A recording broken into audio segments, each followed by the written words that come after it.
So in fact, the future is the key word of our next speaker. Amy Webb is the founder and CEO of Future Today Institute and also a professor of strategic foresight at NYU Stern School of Business. Amy Webb, welcome to this online conference. This is a pleasure to have you with us, and thanks for joining us for quite an early time for you, since you're joining us from the East Coast of the US, so it should be something close to, 8 a.m. in the morning. In preparation of this session, I never asked you the question, but is futurist written on your business card? Actually, CEO is written on my business card, so but I do get a lot of questions. So which one do you prefer? That's maybe. I prefer planner because my job is not about making predictions; it's about being prepared. Great. Sharp. Thanks for. I think it's a perfect introduction to your session. So you're actually going to give us a keynote speech for 30 minutes. And we're going to have 10 minutes of question and answer right after. So I guess you should be triggered quite a lot by what Amy will share with you. So don't hesitate to really go into the Slido window, share your question, and I'll be happy to share them with Amy after her keynote speech. So Amy, what's the future look like? What does the future look like in 30 minutes or less? Hello, everybody. Good morning from me to you. Good afternoon. It sounds like so far you've heard about some of the tremendous ATTRACT projects and really impressive research that's being done, not to mention some incredible students. So what I'd like to do is talk to you about the future, but I'd actually like to link the research and the projects and all of the innovations that you've been hearing about to some external emerging signals and trends, some of my research. And we're going to link those things together. So I'm going to spend about a half hour talking about the future. And I think what the future looks like is synthetic. So 3 very quick things about me. I'm a quantitative futurist. I guess on my business card, it technically says CEO because I am the Chief Executive Officer of the Future Today Institute. We are a data-driven, technology-led global futures organization. And we are management consultants to Fortune 100 companies, government agencies, investors, and banks, and others around the world. Most of my work has to do with tracking data, building models, and trying to figure out what the next order impacts look like. I teach strategic foresight at the NYU Stern School of Business, which means I'm always thinking about the kinds of research that you're hearing about, really advanced science and technology, and thinking through what the ecosystem might look like and what future regulatory frameworks might look like. Lastly, all of our work is open source.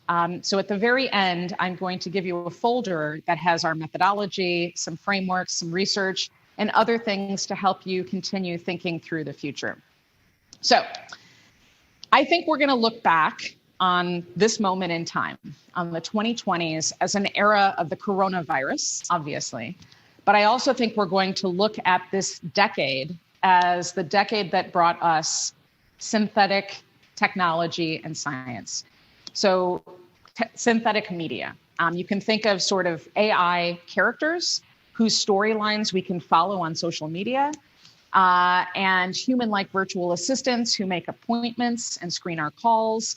Of course, this also tells us something about the future of misinformation and confusion in the marketplace of ideas. This is also going to be the decade that brings us a different type of synthetic content. It'll bring us designer molecules in a range of host cells on demand and at scale, which will lead to transformational improvements in vaccine production, tissue production, medical treatments, and the like. In the next decade, scientists will start to build entire human chromosomes, and they'll be designing programmable proteins, living technology. Every company, every industry, every one of us will be impacted as our synthetic decade brings new business opportunities and strategic risks. So that's what I'm going to talk to you about for the next 25 minutes or so. I'm going to talk to you about the intersection of things that don't seem related, synthetic media, but also synthetic biology, and I'm going to offer some perspective on attract projects that you're probably already aware of, and how a future value network ties all of this together for government, for investors, and for researchers. All right, so by now, we're all familiar with digital assistants. Obviously, we know that Siri and Alexa aren't real people. They are synthesized for us to interact with. This is an example of synthetic media. So synthetic media is created using artificial intelligence. Algorithms use an initial set of data, an initial corpus to learn. So this might be people's faces or voices or photos, objects, motions, videos, text, things like that. And the end result is realistic looking and realistic sounding artificial or synthetic digital content. So examples of this include voice clones, voice skins. Gucci, believe it or not, the fashion house, just started selling a $10,000 totally synthetic dress that only exists online that you can buy. Not that you should. So there's lots of different examples of synthetic content. And sometimes, yes, this results in a deep fake for malicious purposes. On the other hand, we can also use the same technology to improve our productivity.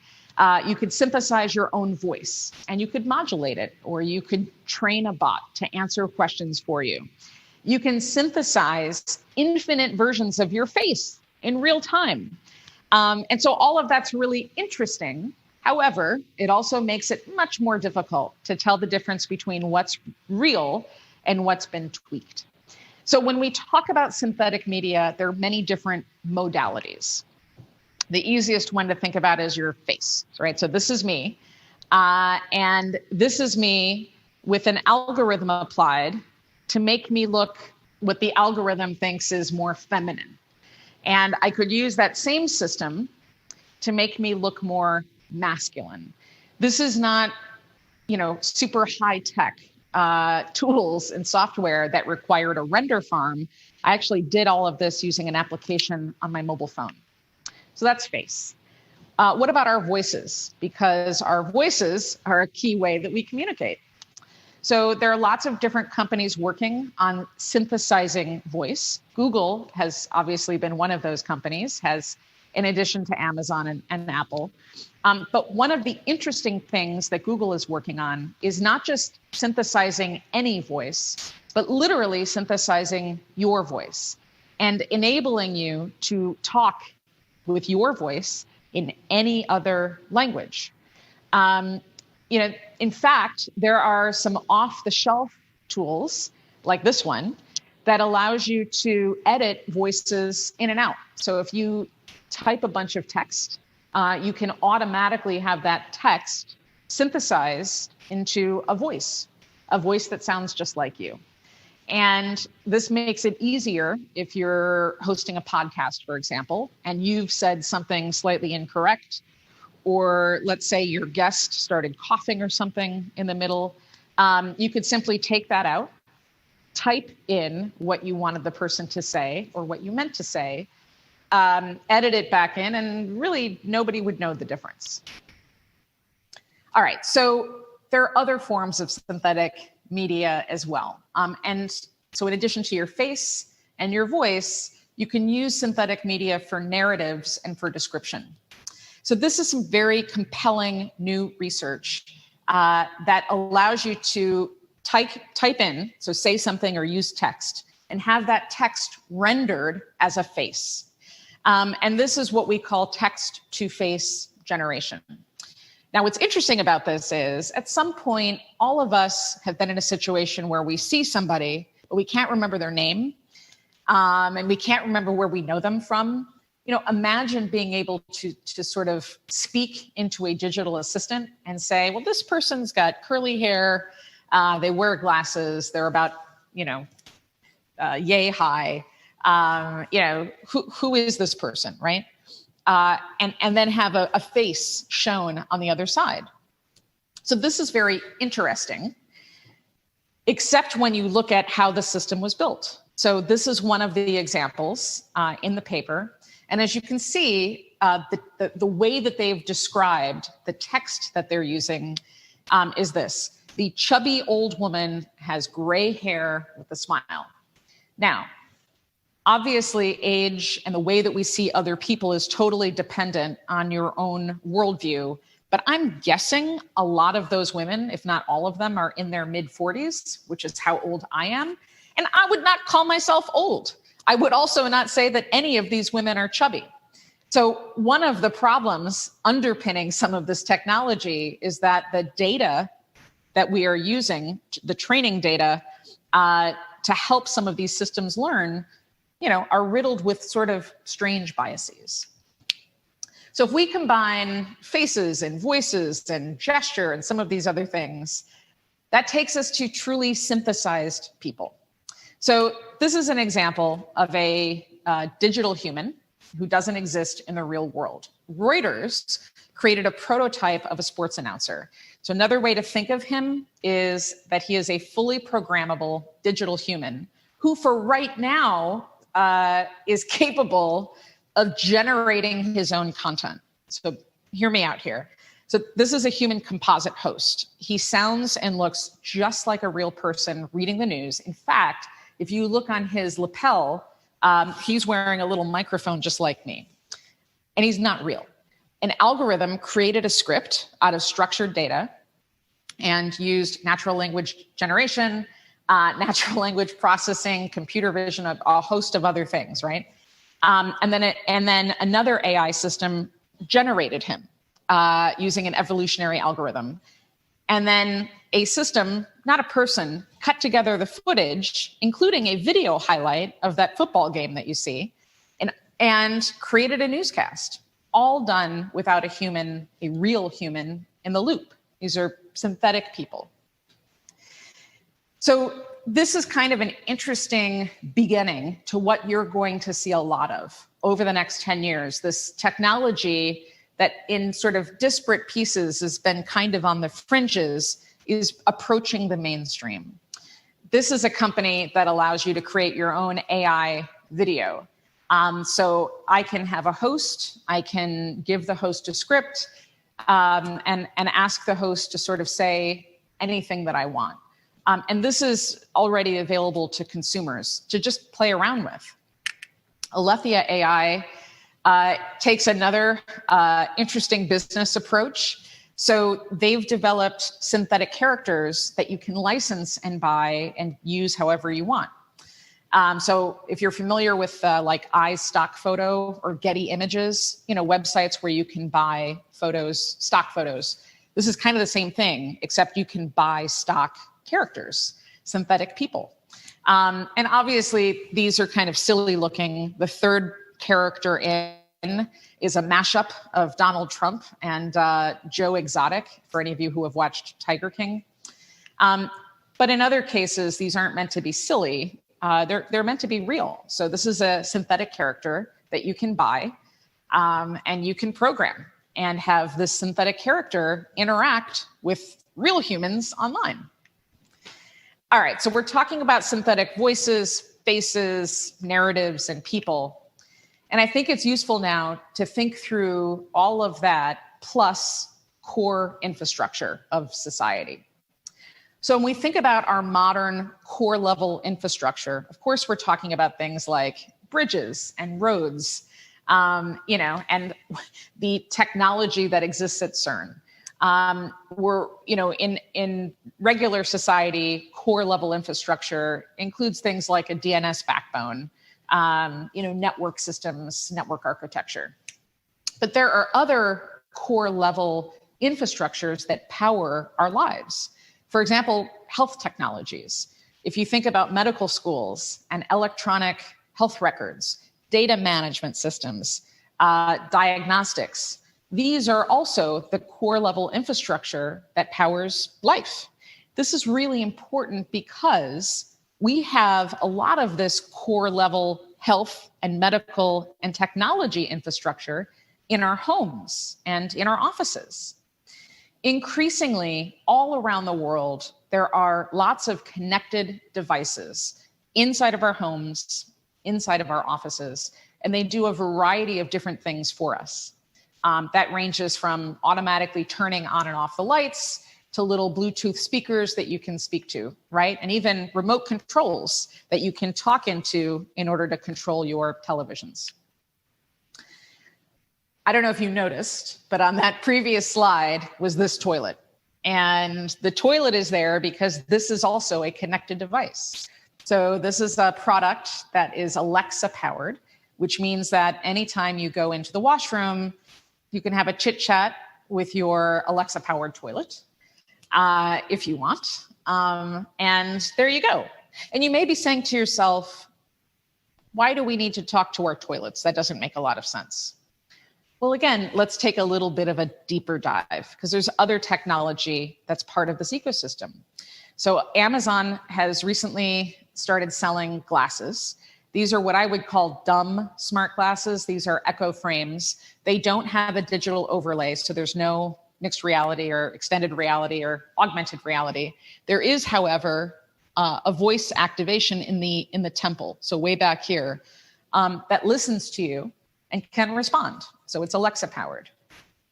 Amazon also has a Ring that, again, allows you to interact and talk to a digital assistant.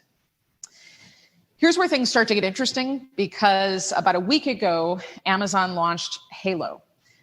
It's a fitness tracker, so it's a wristband that you would wear. But rather than simply tracking your steps, Halo does other things. It tracks your emotional state by listening to the tone of your voice all day long. So let's say that you're at work or you're in your research lab and you get really upset about something at around 9 o'clock in the morning. And a couple of hours later, your mood has subsided. Your wristband knows that because it's been tracking you. And it will track all the times during the day that you felt energized, a little depressed or low, a little stressed out. And this fitness tracker, this Halo, this Ring, is meant to track sort of holistically how you're doing. And what's interesting about this is that unlike other trackers, it doesn't just reward you with points when you've done good things. It also subtracts points, which is the first time that we've seen anything like this on the market. So if you're sedentary too long, if you've been too stressed out during the day, if you're not getting enough sleep, it will punish you by deducting points. So in the sort of critical infrastructure landscape, if we've got a whole bunch of smart devices, that means our households now are generating enormous amounts of data. Some of it's collected, some of it is more like a digital emission that doesn't really go anywhere. If we're wearing a wristband that's continuously listening, then that means there's a system that knows how we're feeling, how we're thinking, what our daily movements are. And if we're wearing some of these other devices, like glasses, a Ring, and we're using a connected toilet, that means that at any given time, we'll know our temperature, we'll have a measurement of our oxygen, our pulse, our stress level. And anytime we go to the bathroom, we could have a urinalysis, check for kidney inflammation, high blood sugar, bacterial infection, things like that. Now, what's interesting is that these are the kinds of things that we associate with a hospital or a doctor's office, not our homes, and certainly not our offices. And yet, this is the transition that we seem to be headed into. So if we take all that synthetic media and we combine it now with this core infrastructure, what else can we learn? Well, Amazon, among other big tech companies, have been working on emotion recognition and detection for the purpose of synthesizing emotion and empathy. There is some research that's pretty compelling. Anytime that you talk to a smart speaker or a connected device, there's a baseline taken of your voice. And then obviously the system uses machine learning and deep learning to track for changes over time. So if normally you sound like this and, but today you're talking a little more, softly, slowly, or you're suddenly very, very hyper and you're moving around a lot, that's going to give an AI system some sense of what changes have happened to you. And those data can be correlated with your baseline over longer periods of time, plus location, plus, what's happening to your calendar, plus, right? All of these other things. And if we're in the process now of synthesizing emotion and empathy, that means that the synthetic characters that we start to interact with over time won't be so wooden.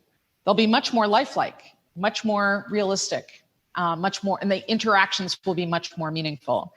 And you'll start to see this over the next couple of years because Amazon, Apple, Google, Facebook, all of the companies, all of the big technology companies are starting to build emotion and empathy synthesis into their spoken interfaces.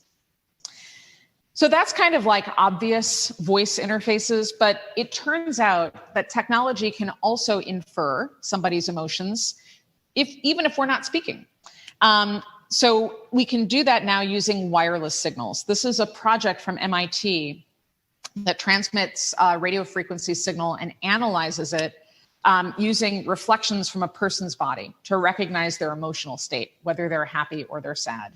And it uses an algorithm for extracting the heartbeat from a wireless signal with an accuracy that's comparable at this point to an on-body ECG monitor. So if we're able to understand and synthesize emotion, that also means that we can start replicating desire. So this is Cameron Jeffers. He's a YouTuber and had been using an indoor cycling program called Zwift. So imagine, if you're not familiar, sort of a stationary bicycle exercise program like Peloton, and combining that with a game.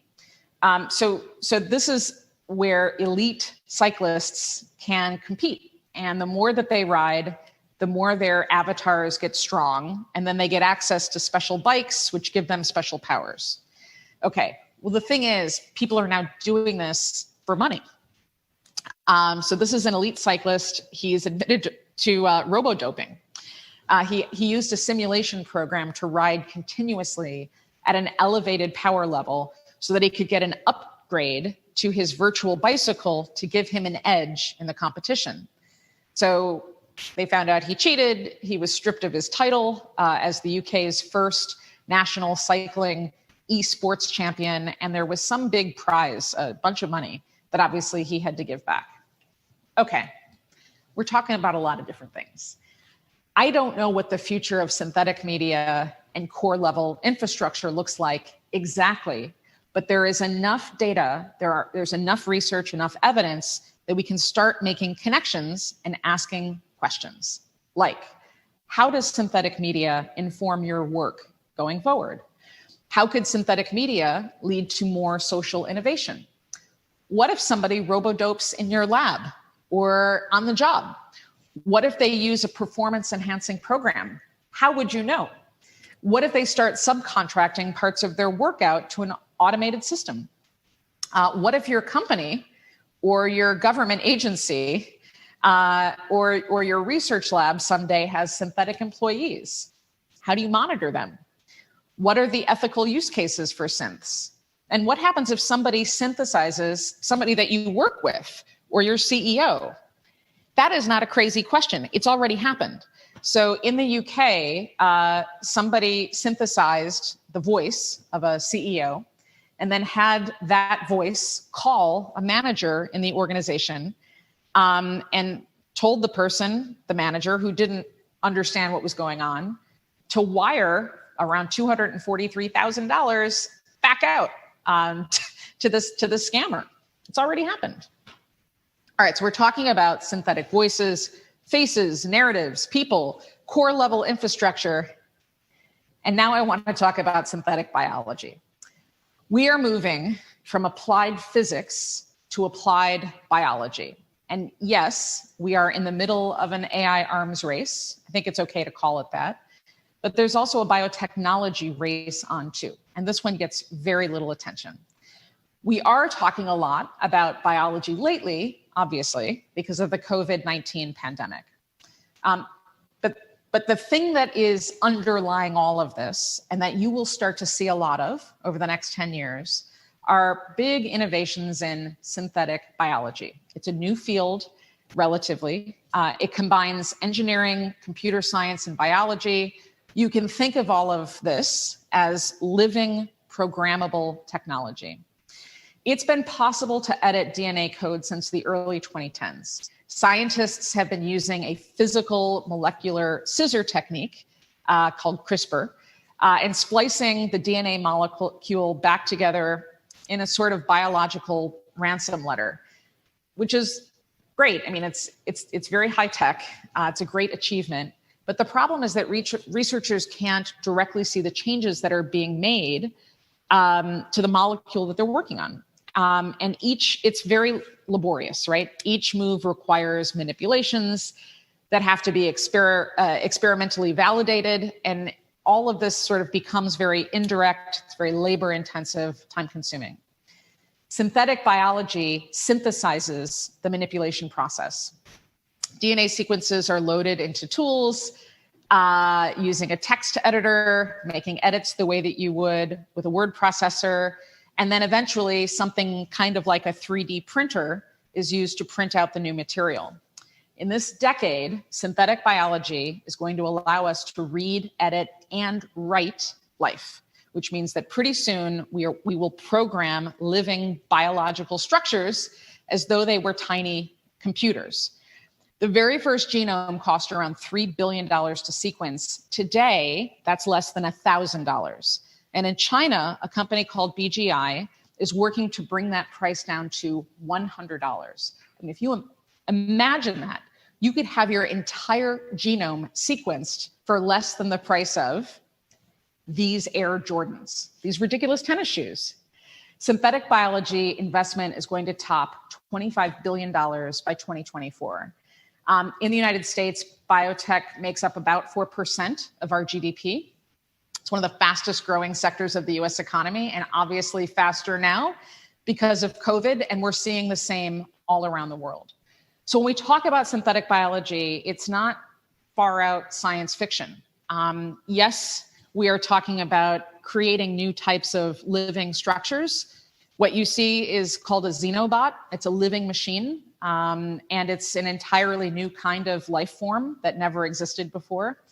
And it required a supercomputer, a virtual environment, evolutionary algorithms, some of the same things that underpin all the synthetic media I just showed you.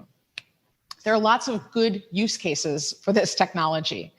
Climate change threatens life as we know it, between floods and droughts and bad storms. You know, all of these things destabilize local infrastructure. They impact our economies. They overwhelm disaster response capabilities. Right now, on the west coast of the United States, everything is on fire. And Australia suffered some of the worst fires in history just a few months ago. So one positive use case of synthetic biology is terraforming. So it would be faster to rebuild what's burned down if we can program and build and synthesize more material that can live there. And if we're going to do that, we could potentially engineer a new species of fire-resistant grass or tree.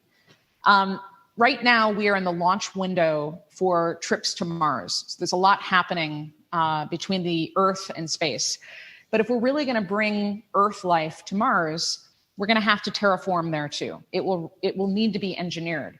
We'll need to accelerate the evolution of organisms that we can eat, probably even evolve us, Homo sapiens, so that our future generations have genetic traits required to survive off planet. Before we had COVID-19, there was another global pandemic, the African swine flu. It wiped out half the global supply of pigs, the majority of which were in China. This caused pork prices to rise. It led to unemployment. And China has been engineering, using synthetic biology to replace its herd, and not just replace them, but make future pigs less susceptible to cold weather. There are so many projects that are on the horizon. This one has to do with synthetic spores. Every now and then, there are disease outbreaks on farms In the United States, we had some issues with romaine lettuce and listeria. It can be very hard to trace back through the supply chain where the problem originated. So these scientists created synthetic spores that have little tiny barcodes on them, and they can spray that onto produce. And if at some point there's a problem, we would immediately be able to trace back where the lettuce came from because it's got a barcode. We would see it. At Harvard Medical School, there's research going on that is trying to look at aging as pathology rather than inevitability, right? As a pathology, meaning that aging could be treated. You could use genome sequencing and synthetic biology to take a snapshot of your cells when you're young, when you're 25, and then in the future synthesize cells that could grow into any part of your body, which means that you could at some point, you would still age, but not in a way that was sort of challenging. So again, we've got a lot of questions, right? How could we encrypt our genomes? And if we don't encrypt our genomes, is our body hackable? What if bad actors gained access to genetic data and start to use it for bad purposes? We talked about the swine flu. If we can solve the supply chain, that's great. But what about edits? Is it okay for one country to have right access to its livestock population and to tweak it, which would impact subsequent generations? Could synthetic biology lead to more plant-based meat at scale that would make us less vulnerable potentially and keep the global supply chain more stable? Obviously, there are biology, health, and medical implications here, and then there are some thornier questions like who should have right access to life? And does this potentially mean that conflict in the future will be economic and biological rather than militaristic? And perhaps the biggest question of all, which is, well, what does synthetic media have to do with synthetic biology and you? Everything. The technology underpinning synthetic media, artificial intelligence, broadly speaking, but also spatial and temporal computing, computer vision, deep learning, deep convolutional networks. All of these things also underpin synthetic biology. This decade, we are transitioning from siloed technologies, physics alone, biology alone, to interdependent systems, which is why the work that's being done at Attract is so important. There is fantastic research being done. This Emerging Life project is studying the underlying chemical structures to better understand genetic manipulation. It's a big component of synthetic biology, and it will help push the field forward. This project, also part of the consortium, is also part of the synthetic biology ecosystem, because at some point we will need to print at scale programmable things like bacteria. It's another core component. And this project as well, super important. Biological processes are dynamic and they take place on different spatial and temporal scales. So a computer framework which is what this is, that pushes fluorescent volumetric imaging will eventually become a standard tool for biological applications. In business school, and then I'm done, in business school, we talk about value networks. So all of this research is interesting, but at some point, it either has to lead to other basic research or it has to get out of the lab, right, and into the marketplace. So we talk about value networks. A value network is a system of investors, researchers, businesses, and service providers that all work together to create value. The best example of this was actually born at CERN. The internet. Basic research led to new fundamental R&D breakthroughs, which created new jobs, new systems, new services 50 years ago, right? 50 years ago, there was no such thing as the cloud or video conferencing. And look at the enormous value generated because of all of that research that originated at CERN. If you had gone back to investors in 1971 and said, hey, someday We're all going to be connected wirelessly. We're going to be wearing smart glasses. We're going to go to the bathroom on an Alexa-powered toilet. Nobody would have believed you, and no investor would have given you money. But that's where we are today. I am telling you that in 20 years, we may not go to a clinic or a lab or a hospital to take a test. We might be printing our medication at home. And the soap operas and the telenovela and the dramas that we watch on television, we will be watching in a different form using our own data from our own lives to tell us stories about ourselves. And you might say, this is all very interesting. It's very futuristic. It's high risk, too much volatility. We'll wait. That would be a mistake. A futurist wouldn't wait to see what the future looks like. We always look for opportunities to take incremental action. I don't know what the year 2030 will look like. The math doesn't work out. There are too many variables, but it doesn't mean you don't take action. So I've shown you a bunch of research. Whether you are a government agency or a think tank or a student or an investor or a researcher, your job right now is to look at the work that's being undertaken by Attract and think through next order impacts. Where are there tactical actions that we can take today because we have a lot of data and evidence? And how does that connect to what we think the systems level evolution will be like for this field into the future, when we don't have a lot of data and evidence and we do have uncertainty, but we have the opportunity to shape what that looks like?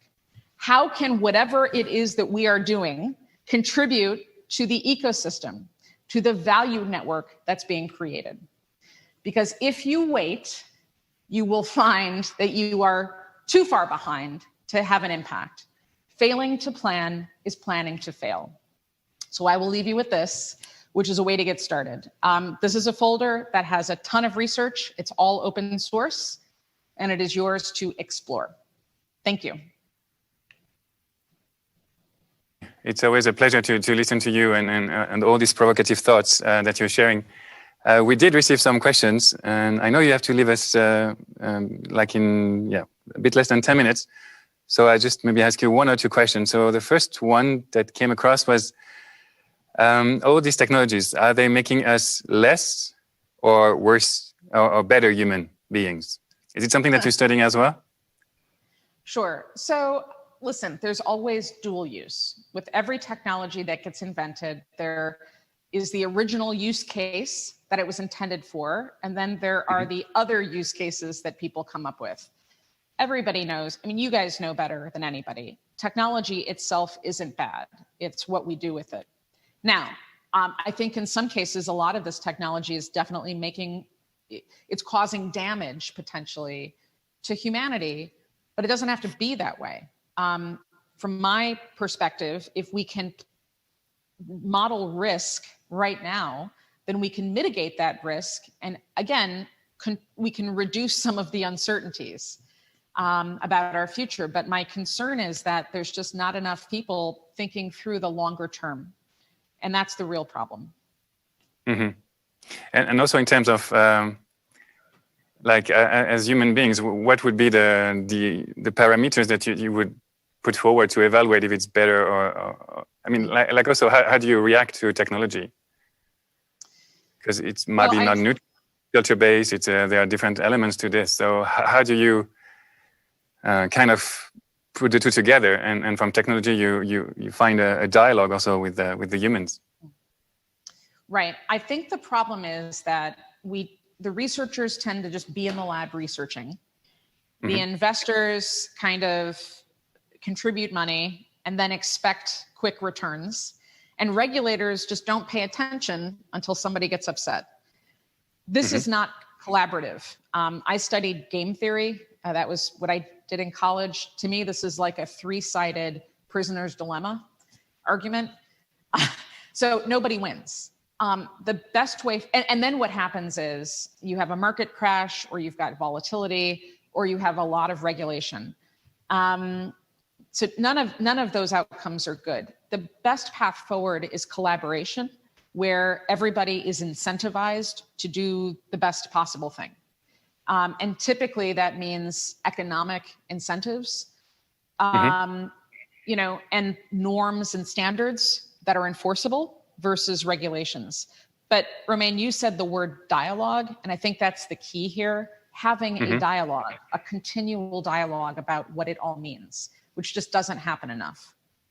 Okay, fair point. And building on this as well, there was a question which I think kind of linked to this one. How the scenario that you're putting forward of synthetic biology and synthetic media will be distributed worldwide.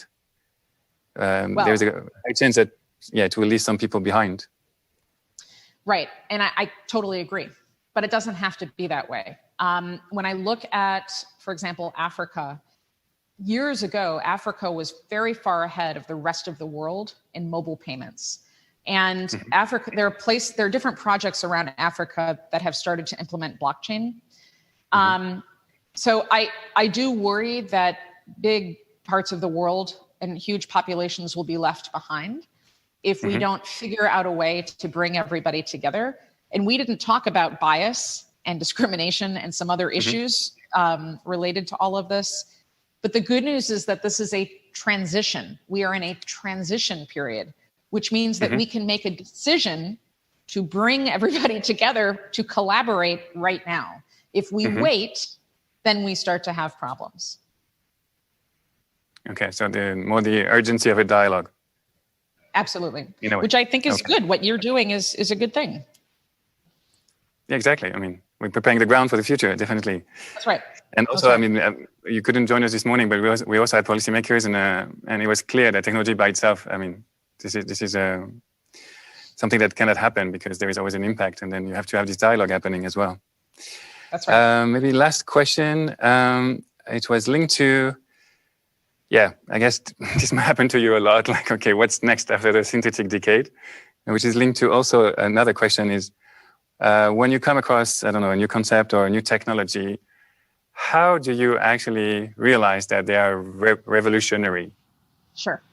I mean, what's your process about it? What's the process? So that's another whole thing for a different time. So our process is very, very rigorous. We have a methodology and lots of different frameworks that take a little bit of time to explain. However, part of what I put in that folder explains what the process is, because I know futurist sounds a little bit like a made up job title. Foresight academically goes back 120 years. And just like there are quantitative analysts who work in investment firms, I'm a quantitative futurist that does foresight modeling. So anybody can do it. It's not speculation. But there is a process to determine what's a weak signal, what's a strong signal, what is a longitudinal trend, how to evaluate the trajectory of that trend, and then how to model what comes next and how to prioritize. So for anybody who is a systems or a process thinker with an engineering background, you would totally love this work. Okay, I'm sure some colleagues will love diving into it very soon. Yes. Just after this session, actually. Great. Amy, thanks a lot for joining us. I know it has been also very early in the morning for you. I know you have some interviews set up just right after this session. So definitely thanks again. And the good thing is that at least when you draw a concept like synthetic decade, then you force people to at least think about it for a decade. So that's what at least I'm going to be doing. So thanks for sharing all this material and the folder that you mentioned, all these ideas and the combination of it. And let's dialogue again soon. Thanks again.